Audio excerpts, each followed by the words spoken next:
I've been an MCU fanboy basically since the beginning. When Sam Jackson showed up in the theater at the end of the first Iron Man, I shouted out to the theater, "Oh shit, it's Nick Fury," before anybody else knew what was going on, before he even said his name was Nick Fury, because, I'd been reading the comics and stuff. I have been a huge fan of the MCU, and it's no secret that they've kind of been hitting a slump ever since, Endgame. Endgame was a big climactic point, and they've really lost their momentum since then. They don't really seem to have a direction.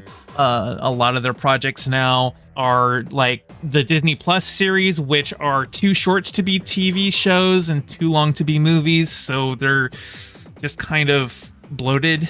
And a lot of the movies are just very much the same generic stuff we've seen over and over again. They've really lost their stride. A project that has been announced for years, but we just have never really seen any solid leaps toward actually making it, is the Blade reboot, starring Mahershala Ali. Now, Blade was one of the first big Marvel movies to actually come out in theaters. I think their first theatrical release was actually Howard the Duck, and then we got Blade in 1998. And the original Blade movie with Wesley Snipes is, fantastic. I think it really holds up today. It's definitely a product of its time, and there's some kitschy charm to it, but I think it's a really solid film. Blade 2 was a fun monster movie directed by Guillermo del Toro, and Blade Trinity has, it's such a hot mess, and it ultimately is what gave us Ryan Reynolds as Deadpool, so there's some value to be found in there. If you're gonna reboot Blade, you gotta find a new and fresh angle for it, right? And I don't know that they're going to. Mahershala Ali seems to have this as a passion project. It's something he actually approached Kevin Feige about doing. And so he's very particular about it. And it seems why don't we take a look at see what Hollywood Reporter has to say about it. Why Blade can't cut through development hell. Hampered by strikes and a changing studio strategy, Marvel's Mahershala Ali starring vampire thriller is a case study in stops and starts. Marvel Studios keeps trying to unsheath Blade, but the vampire thriller is stuck in its scabbard. The latest setback occurred in recent weeks when the feature lost director Yann Demange, the second Helmer to exit the project. Some sources say both sides grew frustrated by Blade's prolonged development process, also known as development hell. Development hell is a well-known term for projects that just never seem to get off the ground in Hollywood. There are a lot of things stuck in development hell, whether it's just they've got a script that's been shopping around and they're just waiting for the right director to come along and that never happens, or Hollywood is just a bunch of jugglers tossing scripts up in the air at any one point. So it's not unusual. But for something as high profile as Blade, it's an established franchise that is well respected. Seems odd that it's taken so long. Star Mahershala Ali is also said to be increasingly frustrated. Ali, who has been attached to the project since 2019, handpicked Demange after the project lost director Bassam Tariq in September of 2022.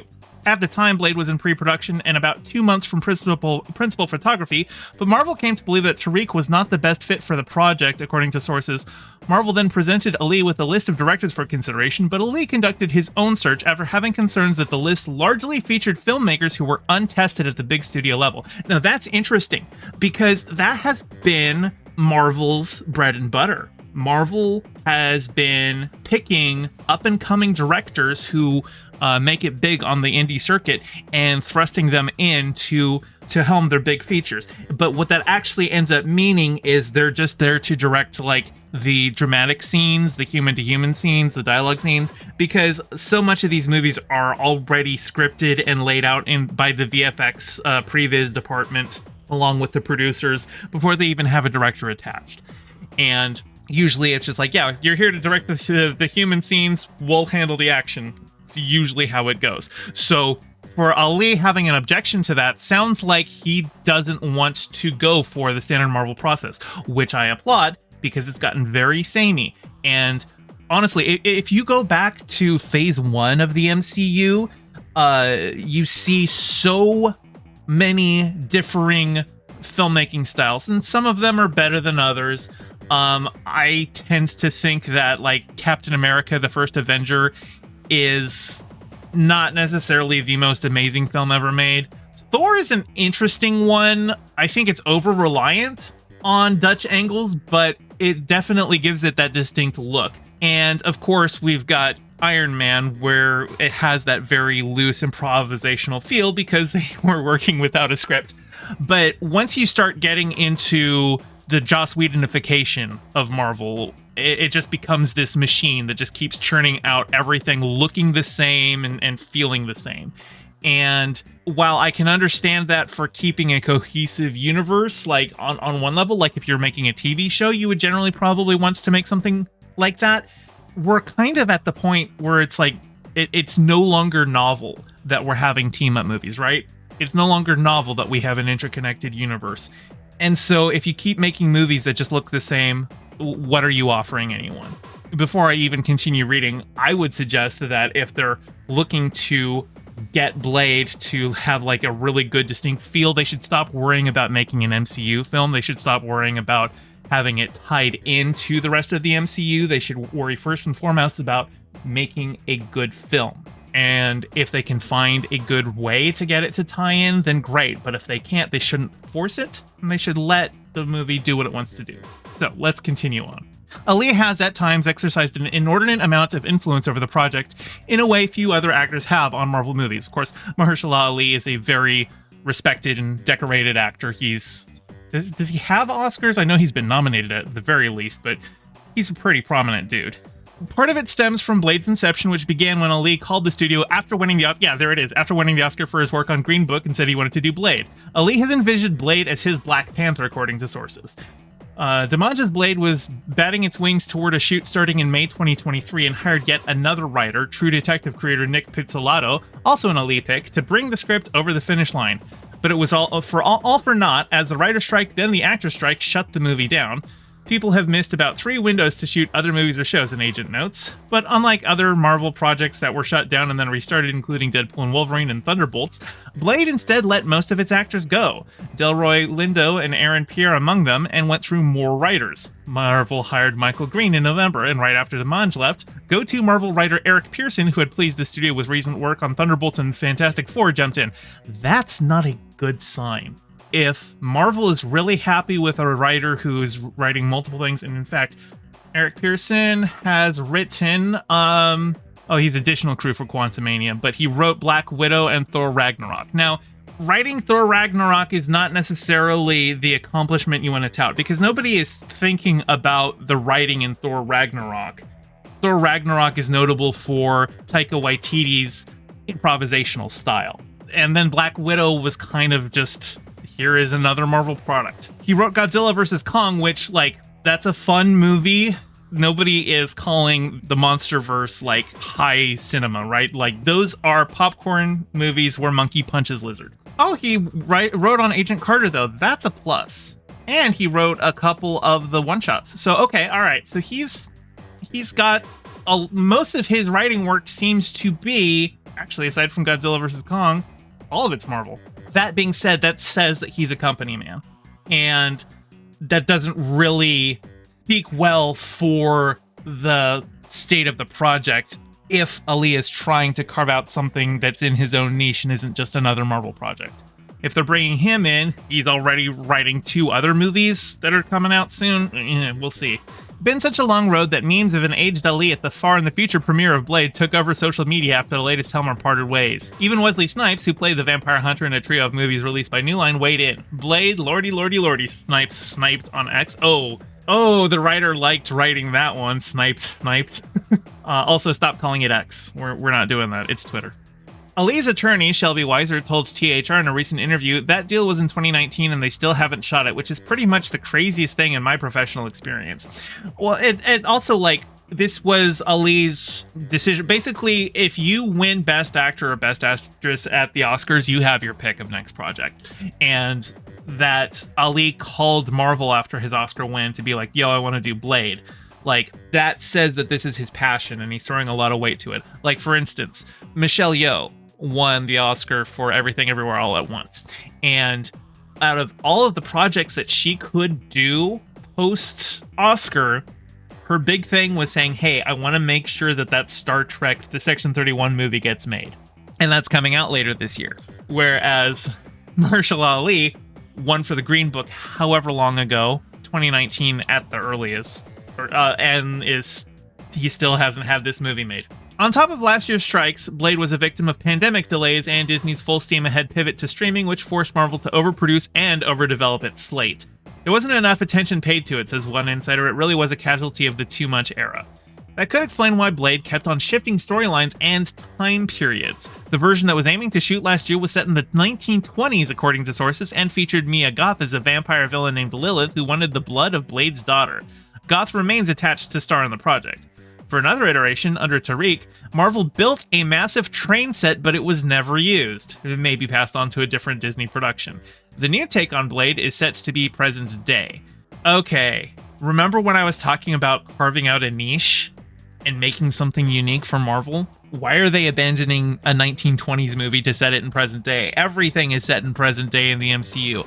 Give me something set in the 20s. That sounds awesome.